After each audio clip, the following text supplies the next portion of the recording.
UFC 295, we have got Jiri Prochazka, can't say his name properly, against Alex Pereira.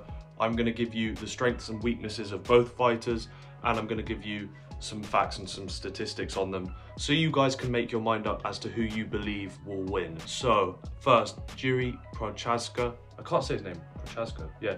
Jiri Prochazka, 29 wins, 3 losses and 1 draw. He has got 25 KOs and 3 submissions. He is 6'3" with a reach of 80 inches. Alex Pereira is 8-2, so 8 wins, 2 losses. He has 6 KOs, no submissions. He is 6'4" in height and has a reach of 79 inches. So very similar reach, very similar height. There's not a massive difference in any of those. Jiri has obviously had a lot more fights than Alex when it comes to MMA. So I'm going to give you the strengths and weaknesses of both fighters and who I believe will win this fight. We'll start off with Prochazka, Jiri Prochazka. Overall, very creative fighter. Unconventional in the way he fights and unconventional in his training methods. I would say he is very similar to Tony Ferguson in that he trains in a very unique fashion, and this also carries over to his striking. He has weird hand gestures, he throws knees when you don't expect him to, he throws his hands when you don't expect him to, and he has a unique rhythm when he is fighting. So overall, a very creative striker. He also, on top of this, has diverse striking. He'll use different techniques, different martial arts in weird scenarios where you don't really expect him to, and that throws a lot of his opponents off guard. They don't know how to deal with it, and then he gets KOs and he gets his wins through doing that, in my opinion. So unpredictability is the key thing that Jiri Prochazka has.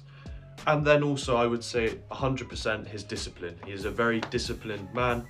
He seems like the type of guy that when he gets a win, he won't go out partying, he goes straight back home and goes and works on his techniques. So unpredictable striker, very good fighter. But what are his weaknesses? Well, a lot of the time when he is creative, he gets in a rhythm, a unique rhythm, but a rhythm, and keeps his hands down. And why does he keep his hands down? Because he gets comfortable.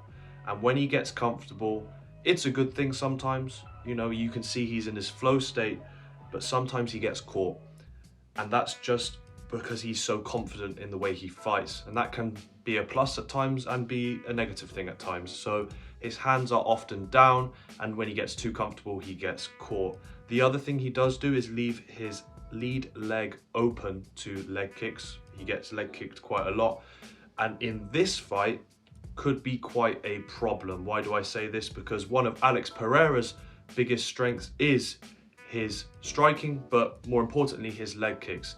There is no show, there is no indication that he is going to throw the leg kick, but he throws it and he lands. I think with Alex, what's impressive about Alex Pereira is his left hook KO power, but how he sets it up, and he sets that up with his beautiful leg kicks. I think against Izzy, when he beat him, it was because of his leg kicks. I mean, he was battering Israel Adesanya's legs. He does it against a lot of his opponents, kicks their legs, stops them from being able to move, gets them in a space where they can't put all of their weight on that lead leg and throw power shots. And then when they can't move, he uses that beautiful left hook to get the KO. And I believe that's what he'll do in this fight, and it is a major strength in all of his fights, but most importantly this one, because Jiri Prochazka leaves that lead leg open to kicks. The other thing, of course, is left hook power, as I said before. Very, very impressive. When he KOs people, they don't remember their mum, dad, or sister, or brother's names. They do not know where they are, and he will certainly be looking to land that left hook, and I believe he'll set it up by leg kicking Jiri a lot, stop him from moving, as I said before, I don't want to repeat myself, and land the left hook. And the other strength for me is having Glover Teixeira in his corner. I can't say his name either, but it's always good to have a UFC veteran, one of the all-time greats, in your corner. You can't say that's a negative, it's a positive. It's like when I was talking about Islam Makhachev and he had Khabib in his corner. It's a plus, it's just a plus. And having someone like Glover in his corner is going to give him confidence. If he does get taken down, that will also give him confidence, because Glover's so good on the ground. So it's a boost in confidence, not necessarily in the way he fights, but confidence and also having someone there to tell him what to do.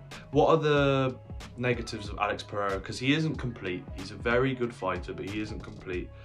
Now, he doesn't have the threat of a submission. So you know how he's going to fight, basically, is what I'm saying. You know that he's going to stand up and try and trade, try and hit your legs, try and land the left hook.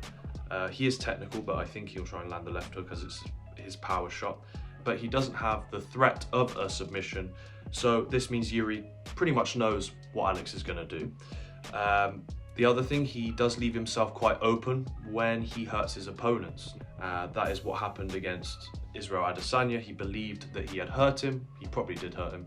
And then Israel Adesanya countered that as Alex Pereira left himself open. So I believe he will have learned from that mistake, but there's no doubt about it. He leaves himself open when his opponent is hurt. And another weakness I was going to mention was the takedown defense. I don't think it's the best. I think he will have worked on it though, as he has Glover in his corner and he is one of his coaches. His takedown defense isn't very good, but I don't believe Jiri will try and take him down too much. I believe he'll try and have fun. That's the type of fighter Jiri is. He'll try and strike with him, try and trade. And then if Jiri does get in trouble, he may attempt to take down, and then we'll see if Alex Pereira does have good takedown defense or if it's improved even. But from past fights, I have to say it's a weakness. So overall, what is my verdict as to who is going to win? In my opinion, Alex Pereira's strengths line up very well with Jiri Prochazka's weaknesses. So what do I mean by this? Alex Pereira's leg kicks are very good. Jiri doesn't defend leg kicks very well. Alex Pereira has an amazing left hook with massive KO power. Jiri keeps his hands down quite often. So for that reason, the fact that Alex Pereira's strengths line up with Jiri Prochazka's weaknesses, I believe that Alex Pereira is going to win. But leave a comment as to who you think is going to win. Thank you guys for watching. I've got to rush off, so I'm going to go. Like and subscribe.